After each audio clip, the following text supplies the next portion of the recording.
In this recording, I'm going to show how you put in a request for a in-season practice that's going to repeat each week. You can do this from your mobile device or you can do it from a browser. But either way, you need to have this link with this ID inside it and the current coach's password. We might change that password at some point. So this document, you need to get this from your AGC. So we're going to go into this all calendars plus add. So we have to go to the add to put in an event submission for your practice. So using the browser view, you can see when we go into the calendar, you can navigate to the different areas of the the month or whatever using the calendars in the top left. So I'm going to go to April 6th. And I'm looking to have a weekly practice on Monday nights somewhere for my girls 14 team. If you can't see all this, you'll see on the left hand side, you can click on this calendar link here and you can hide all the calendar views or you can show all the calendar views. But then you can start to hide them as you need to make the view a little bit clearer. So I'm going to look for my girls 14. So I know they can't go to Pearl Street. So I'm going to hide that calendar. I can see that Parker's available. We can see we have a permit there at Parker from 7 o'clock. And you can see we have a permit here at the stadium from 7 o'clock. Any submissions outside that time are unlikely to get approved because we just do not have field permits at those other times, as you can see right here. So there's a couple out here that have been submitted. They're likely going to have to be adjusted by Mike, by the president, before they get approved. So it is important that once you make a submission, you keep an eye out here for the approval when it gets moved from the event submission calendar into a actual field calendar. So once again, I'm in here, I can move around.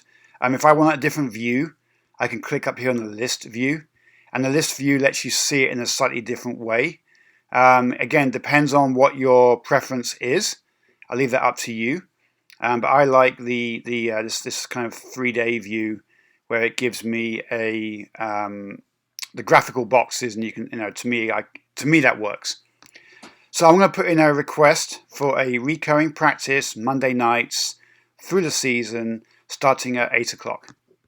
So I'm going to click in that area, and you'll see it takes me into a request dialog.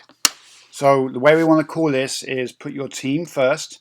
So we're going to do G781, girls 7-8, girls 14, team 1.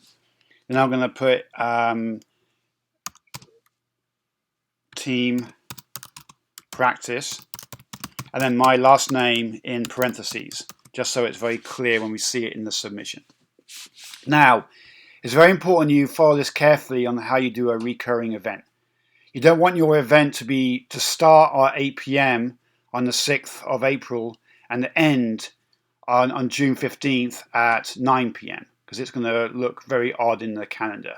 What you want is you want to create a single event that is going to go from 8 o'clock and I'm going to say to 9:30 because girls 14s or the 14s, we have a 90-minute session. We're going to say from 8 o'clock to 9:30 and it's going to repeat that event every week. So we're going to start on 4/6, we're going to end on 4/6, and we're going to say at 9:30. So that's my 90-minute session. Then I'm going to say, okay, it repeats. When does it repeat? Well, it repeats weekly. So I select weekly, and it's not going to repeat forever, just so we all know that. It's going to repeat until the season ends sometime in the middle of June. So I'm going to go into here and say until, and I get another calendar view, and I'm going to say until June 15th. Okay, and then I'm going to hit done. So what I've now said is I have an event. It's every Monday night. It starts at 8 p.m. It runs until 9:30 p.m. and it repeats every week at the same time until June the 15th. We'll get to reminders and things like that later on when we go through this in other videos. You're going to leave it as event submission. This is how you put in the request for a practice time. The team is very important. So mine is G781. The coach's email is even more important because if Mike has questions or anybody else on the field at the same time might want to reach out to you to say, hey, can we scrimmage tonight? Hey, can I use a bit more of the field tonight? You know, things like that might happen. Or we're going to have 6 teams there and you want to communicate with those other coaches. We want to make sure that you have that coach's email in your submission. So I'm going to put mine in here. And then where, I'm going to say I would like the stadium, but we have to see what happens, and that'll be it. So now I go ahead and I can hit save. And now you see I now have my entrance in here for G781, Team Practice May, with my email is now being entered into the calendar. And now that's visible by anybody who has access to this calendar as well, so they can now see the other submissions that have been put in there.